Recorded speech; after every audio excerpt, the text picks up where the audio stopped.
Morning. My name is Lindsay Hindle. I'm your resident lay chaplain and Sunday service associate this morning. And before I introduce our chalice lighter today, I'd like to make a special welcome to a very special guest. Reverend Marcus has invited Reverend Antonia Won to be our guest minister this Sunday as he extends the time he is devoting right now to caring for family needs. No stranger to many of you, Antonia Won is a third-generation Canadian Unitarian, former member of North Shore Unitarian Church, and the first person to be ordained by this congregation in 2011. Antonia has served congregations in Albuquerque, Montana, and most recently Oregon, as well as across Western Canada as congregational development staff with the Canadian Unitarian Council. Antonia's mother is a longtime member, Peggy Sloan, and her children Isaac and Michelle have many memories of Sunday school downstairs. Reverend Antonia lives in Comox with her partner Chris and is enjoying a gap year that she never had as a young adult. I invite you now to meditation. Please feel free to settle more deeply into your chairs. Close your eyes if you wish as I offer you these words for reflection, which will be followed by a time of silence. Easter is breaking by UU Minister Reverend Kathleen Rollens. Somewhere across the world, Easter is breaking. Not the Easter we may think of, with arms upraised and "He is risen" echoing from canyons, but a much quieter, less dramatic Easter. Somewhere in the world, perhaps not this day, but someday soon, a man and a woman rise from their beds, shaking the sleep from their eyes, and find their children already awake and preparing for their morning prayers. There has been no gunfire, no drug wars, no yelling or shouting or screaming. Only the quiet of the night and the peace of silence around them. And somewhere in the world, perhaps not this morning, but soon, very soon, a soldier is packing his duffel bag, has emptied out all his bullets, is changing into civilian clothes, and is coming home, for peace has long been established and there is no need for his presence. And somewhere in the world, Easter dawn breaks over the earth, not only this day, but every day, and the familiar pulse in our veins throbs, peace, peace, peace.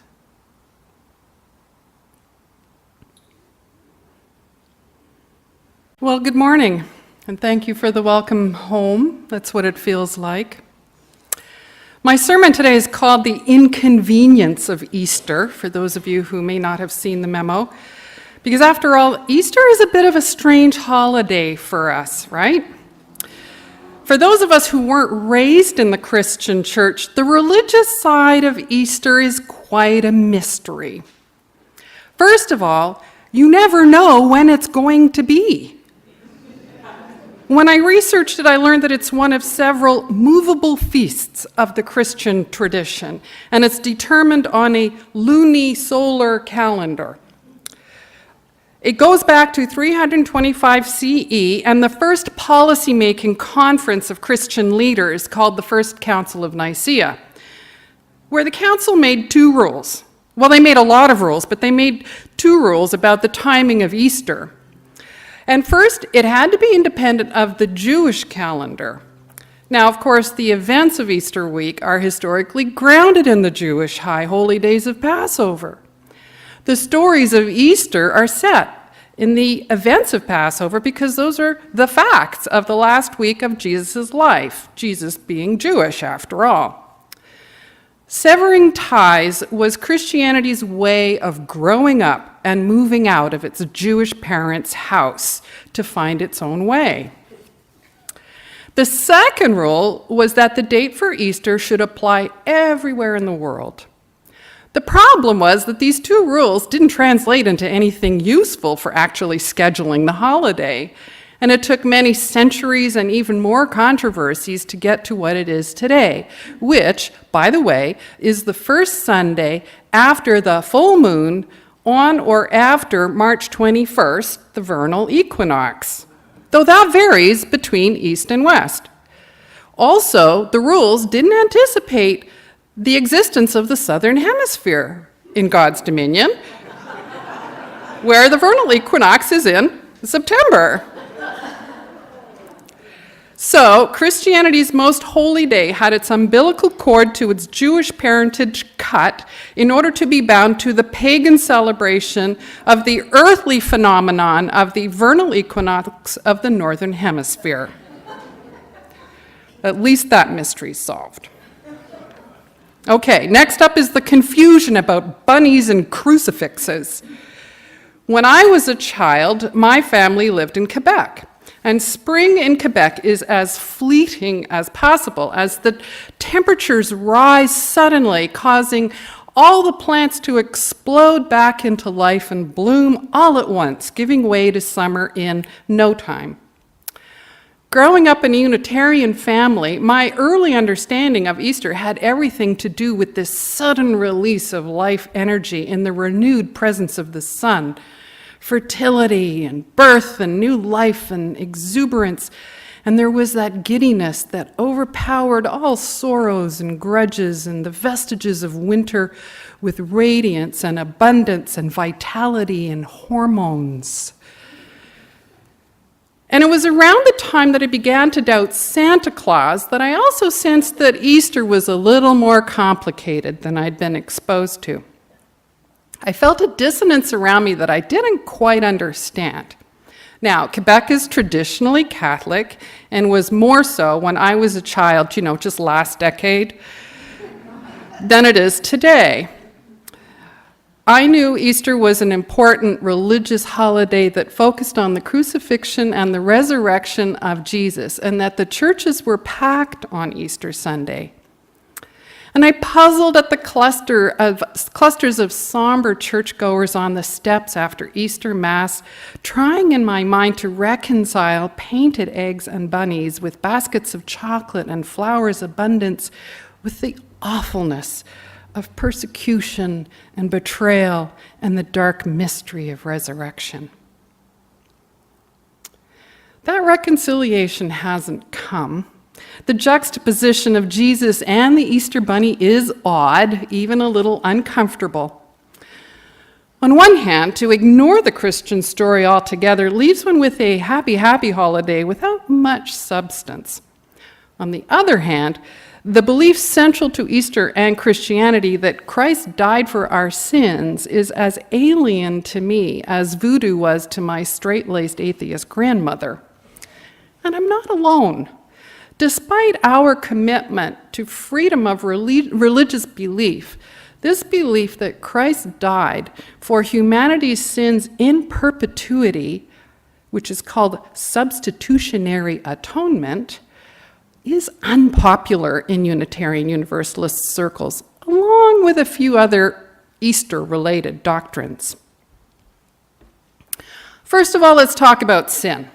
The Christian doctrine that we are born sinners straight from our mother's womb, and the guilt that this can promote throughout life, hasn't sat well with Unitarian Universalists.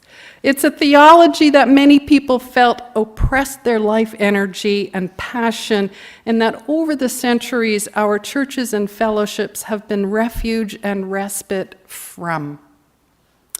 To use, each person is born into original blessing, not original sin. As flawed as we may be, life is our gift, not our curse. This is why our topmost principle affirms the inherent worth and dignity of all. We're also not crazy about the resurrection, the belief that Jesus physically came back to life. We UUs tend to be attached to the basic principles of science. Reincarnation, maybe. Some of us believe in that. But resurrection, we'll believe it when we see it. And while we're at it, we don't really care for betrayal, injustice, and murder as a focus of a religious teaching story for young children either. Now, the mystery of the empty tomb has its appeal for us. After all, we do like questions and mysteries, generally speaking. But overall, Christian Easter is so powerful and raw and non-rational that many of us find ourselves a little too uncomfortable to go along with it. And substitutionary atonement is a leap of faith that some Christian UUs can make, but many, many of us cannot. So what's up then with this idea that one person, as special as he might be, could make up for the sins of the whole human race forever? Well, like many of us, I didn't have the Bible taught to me as a child, and perhaps it's just me, but I found the teaching that someone died for me 2,000 years ago a little awkward and even disempowering in a way. Such a powerful phrase needs some explaining, which may be why I ended up in Christian seminary. One of the things they taught at seminary is that atonement, of course, comes from the Jewish tradition, the tradition that Jesus grew up in. And according to the Jews, atonement is something that one must work for after having committed a transgression, a sin, other than simply being born. It's specific to individuals. You do something wrong, you make amends, and make peace with the person you have wronged. In doing so, you are reconciled again with God. That's atonement. It doesn't work if you make a mistake, offer your amends to God, and turn around and make a mistake again. And you yourself have to face the person you have wronged and make it right with them. No proxies, no substitutions.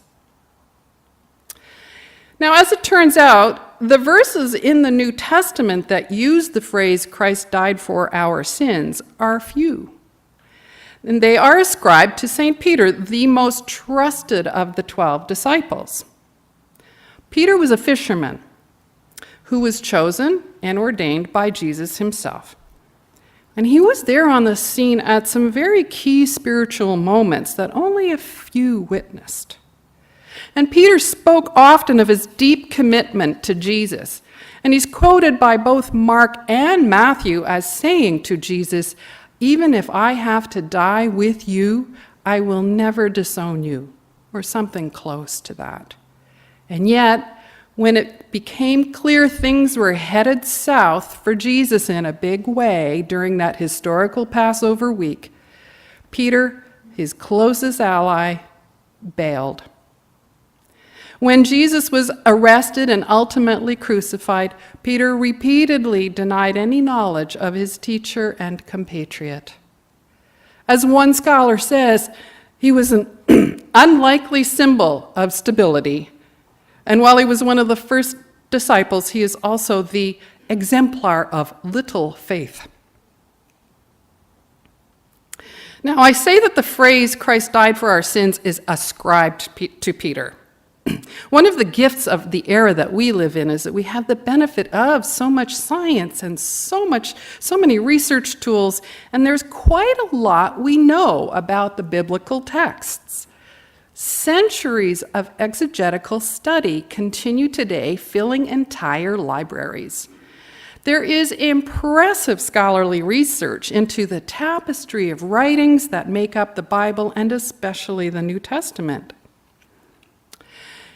An important and fascinating part is that they can tell different writers apart by linguistic patterns, by following stories as they evolve through generations, and by applying the knowledge from other fields like archaeology and anthropology to tie into historical facts. Biblical scholarship is as disciplined as any other academic study by authentically curious and faithful people. And it's apparent to these scholarly theologians that the Gospels aren't all equal. They don't all have the same credibility and authenticity. Some of them aren't written by the people they were supposed to be written by. For instance, the Gospel of Peter, that includes the phrase that Christ died for our sins, is one that's widely accepted to be written by someone else. Most likely 1 or 2 generations later than Peter could have lived. That doesn't mean he didn't say something like it, but inconveniently, it can't be confirmed that he did. Now, whether Peter said it or he didn't, whether one believes in that Christ died for our sins or not, there is still depth to be found in the Easter story, the Passion story. Eastertide is a deeply meaningful, spiritual, and holy week for devout Christians. They walk as pilgrims in Jesus' place to feel the pain, the disappointment, the isolation of his abandonment. They do it to witness the willpower required of his commitment in his faith in God. And they seek to be inspired and reshaped by his humility and vulnerability as he stuck to what he believed and couldn't deny it at any price, even death. And through the resurrection, through their belief in the resurrection, Christian pilgrims open themselves to experience Jesus himself as best they can. Now, just as Christians reframed Passover week into Easter week, so you use reframe Christian stories of our heritage, seeking the angles that draw us more deeply into life and compassion. And if we turn away from the pain and mystery of the Easter story, we lose an elemental teaching of our parent religion, that people are suffering, being marginalized and persecuted, and that we each must sacrifice ourselves for the sake of others, even those we don't know. The trusted disciple Peter said to Jesus, "I believe in you, your values, and your integrity so much that I'm going to walk to the end of this journey as your ally. I have your back." But he didn't. The inconvenience of his commitment was a little too much.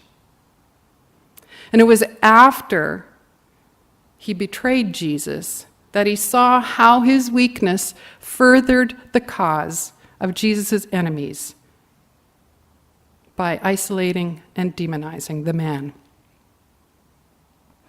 And the question we still ponder 2 millennia later is, why did Jesus sacrifice his life? After all, on that fateful Friday, Jesus wasn't martyred for the sake of saving anyone else. On that day, the only skin he might save was his own. He had the option of saying, okay, I'll give up. I'll go along with what you want me to say. He didn't. In the simplest terms, Jesus was killed on the cross because he believed his integrity mattered. His honesty mattered. That good and evil, our life and death, matters. He died alone because of Peter, who lacked such faith in his own importance. There is a famous saying, I'm sure you've heard it, that all it takes for evil to triumph is for good men to do nothing. Easter asks us this difficult question. Could you have done better than Peter? What or whom would you inconvenience yourself for, and how far could you take it? How would you decide when you have done enough and turn away? Such human questions. And whether or not Jesus intended his sacrifice to be a challenge to the ethical culture around him, the ultimate act of speaking truth to power, he could never, ever have known his choice would be as influential as it has been. Every day, Christians ask themselves, what would Jesus do? His death changed and continues to change people and their insight into the need to do the difficult things, to live by our commitments and principles as shaped by his life and teachings. If a new social or ethical awareness arose from his choice, then perhaps there is a way of seeing how in that time and in that place one would say, he died for our sins. Perhaps there is a transcendent truth that even a modern-day humanist could find there. Let us not turn away too soon. And Peter? As soon as Jesus was dead, Peter rediscovered his moral spine, repented, and is said to be the first to see the risen Christ. And whether or not he did, he learned something, apparently, because he came to be portrayed as a key leader in the early church that blossomed after Jesus' death. In the end, Peter himself was crucified in Rome. So perhaps his price was paid after all. The Easter story, the story of Jesus' sacrifice, surely still holds relevance today. Politics and power still play havoc with justice and compassion, and people still suffer. And to turn away, to do nothing, is to support the powers that do not honor life but seek to exploit it. And so I wonder, what do you suppose Jesus would die for today? How can we reconcile our need to celebrate life and springtime and renewal with the suffering of people and the planet? What else do we, as Unitarian Universalists, draw on to face the difficult or distasteful costs of living ethically and compassionately? We all have skin in this game. It's all rather inconvenient, but we are all and each of us necessary. In celebration and in service, the world needs us. Easter bunnies, crucifixes, and all. I close with a reading from our gray hymnal titled Hope Again. God of Easter and infrequent spring, announce the large covenant to deceitful lands. Drive the sweet liquor through our parched veins. Lure us to fresh schemes of life. Rouse us from tiredness, self-pity. Whet us for use. Fire us with good passion. Restore us in us the love of living.